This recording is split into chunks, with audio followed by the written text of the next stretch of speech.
Good morning student. आज का class 12 का है, इलेक्ट्रिक फील्ड एंड चार्जेज का। तो इसके पहले क्लास में बताया था डायपोल के बारे में, और फिर वो डायपोल का समांतर और अक्षीय स्थिति और निरक्षीय स्थिति में भी उसका एक्सप्रेशन बताए थे। आज बताने जा रहे हैं कि ये जो डायपोल है इसको यूनिफॉर्म इलेक्ट्रिक फील्ड में रखा गया है, एक समान विद्युत क्षेत्र में इसको रखा गया है, इस द्विध्रुव को। तो कहता है जब एक समान विद्युत क्षेत्र में द्विध्रुव को रखा जाता है तो उस पर एक बल कार्य करता है, और वह बल आघूर्ण का निर्माण करता है, यानी बल आघूर्ण कहलाता है। तो यहां पर जब भी किसी डायपोल को किसी समरूप एक समान यूनिफॉर्म इलेक्ट्रिक फील्ड में रखा जाता है तो उस पर दो तरह का बल कार्य करते हैं और दोनों बराबर और परस्पर विपरीत होते हैं। यानी एक माइनस क्यू चार्ज के कारण और एक प्लस क्यू चार्ज के कारण, दोनों के कारण बल तो परिमाण में बराबर होते हैं लेकिन दोनों की दिशाएं अलग अलग होते हैं। जैसे कि मान लिया जाए ये मेरा एक स्केच है, इसको हम किसी यूनिफॉर्म इलेक्ट्रिक फील्ड में रखे हैं तो इस पर एक माइनस चार्ज और एक तरफ प्लस चार्ज है। अब एक तरफ इसको ऊपर की ओर इलेक्ट्रिक फील्ड की दिशा में एक बल लगेगा और ठीक एक इलेक्ट्रिक फील्ड के विपरीत दिशा में एक बल लगेगा। तो इस किनारे पर ऊपर की ओर, इस किनारे पर नीचे, तो इसको ये घुमाने की कोशिश करता है, ये घूम जाता है, क्योंकि ये बल है तो ऐसा घूम जाता है। तो इस तरह एक टॉर्क का निर्माण होता है, बल युग्म का वहां पर निर्माण हो जाता है, फॉर्म बल युग्म, वहां पर टॉर्क फॉर्म हो जाता है। और जब ये फॉर्म होता है तो इसको उस विद्युत क्षेत्र में घुमा डालता है। तो इसी को हम लोग बोलते हैं आघूर्ण, बल आघूर्ण। इस तरह के बल आघूर्ण को एक आसानी से हम समझ सकते हैं कि मेरे पास कोई भी बोतल है, बोतल का जो ढक्कन खोलते हैं तो देखिए इसमें दो, एक अंगूठा से और इस उंगली से इस पर बल लगाया था, ठीक ये इस दिशा में इस दिशा में परस्पर बराबर और विपरीत बल है तो वह बल युग्म कहलाता है।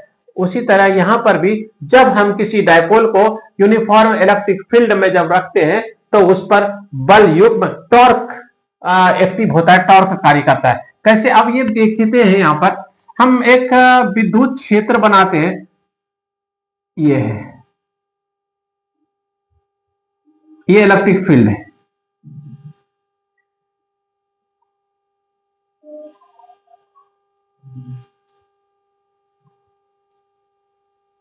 ये एक इलेक्ट्रिक फील्ड है, ठीक है।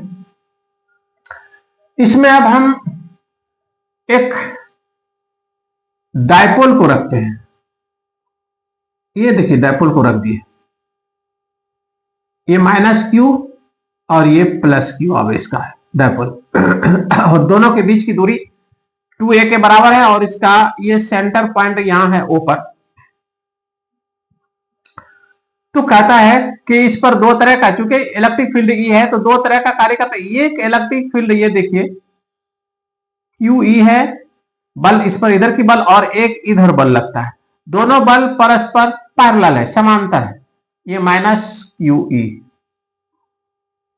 ये ऊपर की ओर क्यू ई फोर्स और इस माइनस क्यू चार्ज के कारण माइनस क्यू ई फोर्स के नीचे की ओर इस प्रकार ये ऊपर और ये नीचे, उसको घुमाने की उसको चेष्टा करता है इस इलेक्ट्रिक फील्ड में।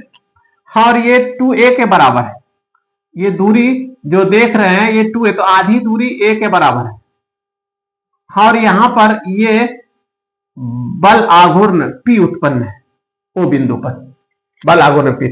तो इसको हम लोग अब देखते हैं कि जब ये ऐसा है तो यहां पर एक बल युग्म का आघूर्ण का निर्माण हो जाएगा, वो कैसे, वो देखते हैं। यहां पर मान लेते हैं, कंसीडर कर लेते हैं, माना कि एक समान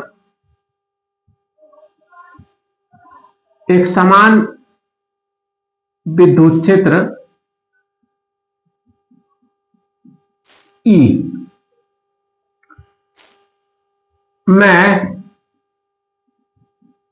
एक द्विध्रुव को रखा जाता है। तो विद्युत क्षेत्र के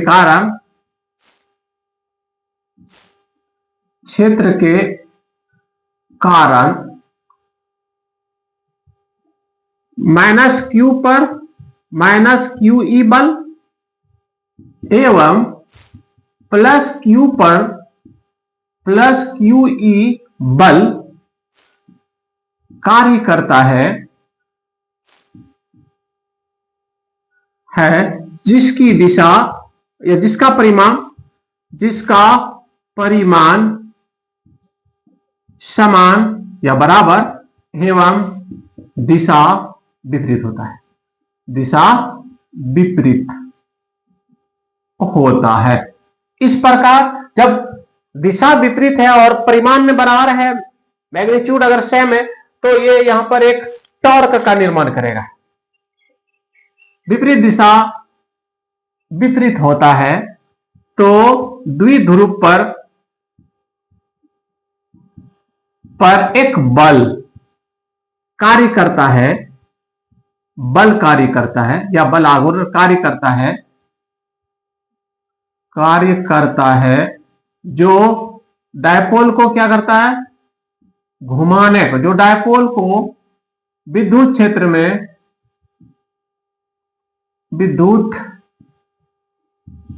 क्षेत्र में घुमाने का चेष्टा करता है। इस प्रकार डायपोल पर एक बल आघूर्ण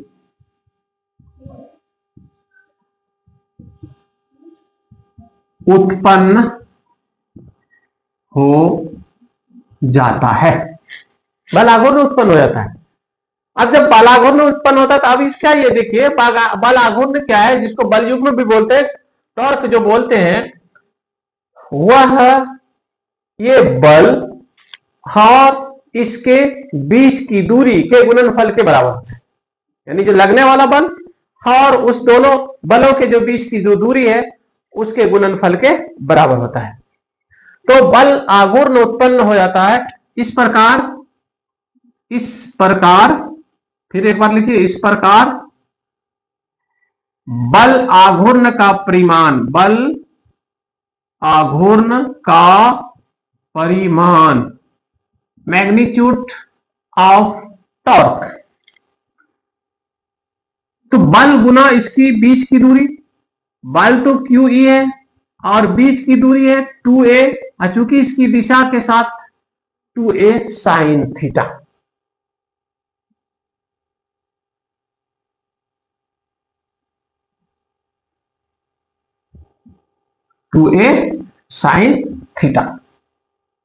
अब इस बल आघूर्ण को हम लोग टॉर्क को टो से डिनोट करते हैं। टो ये सिंबल है, ग्रीक भाषा है टो।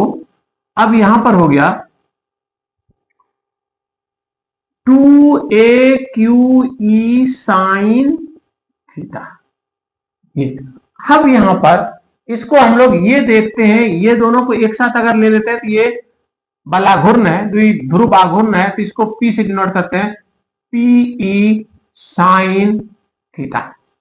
इसको अगर हम लोग वेक्टर में लेंगे, vector P cross vector E, और ये चूंकि इसका परिमाण है इसलिए इसको हम लोग इस तरह लिख सकते हैं, vector E cross vector P।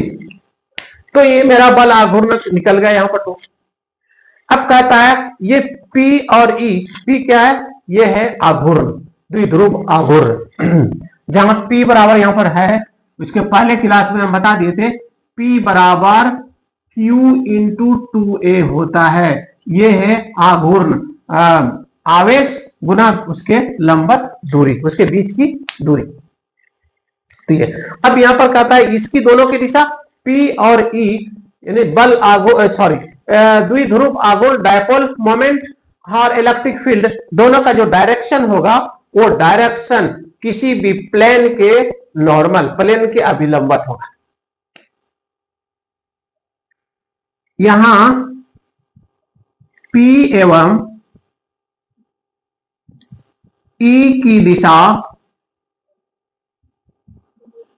तल यानी प्लेन के तल के अभिलंबवत बाहर की ओर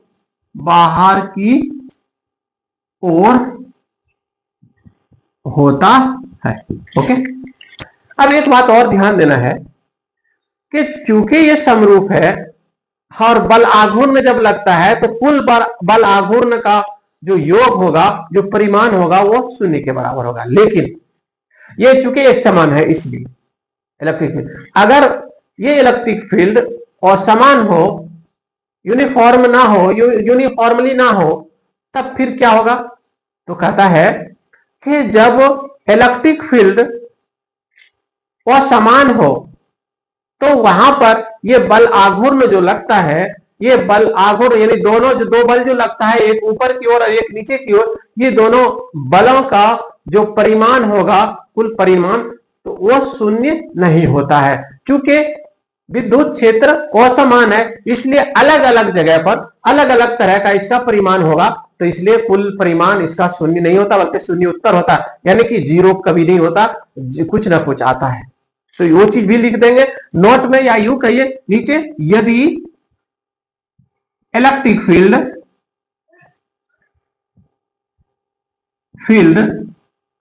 असमान हो तो द्विध्रुव पर लगने वाला कुल बल का परिमाण 0 उत्तर होता है। 0 उत्तर होता है, यानी कि 0 नहीं होता। क्योंकि क्षेत्र असमान है, यानी इलेक्ट्रिक फील्ड असमान है, क्षेत्र असमान है, इसलिए अलग अलग बिंदुओं पर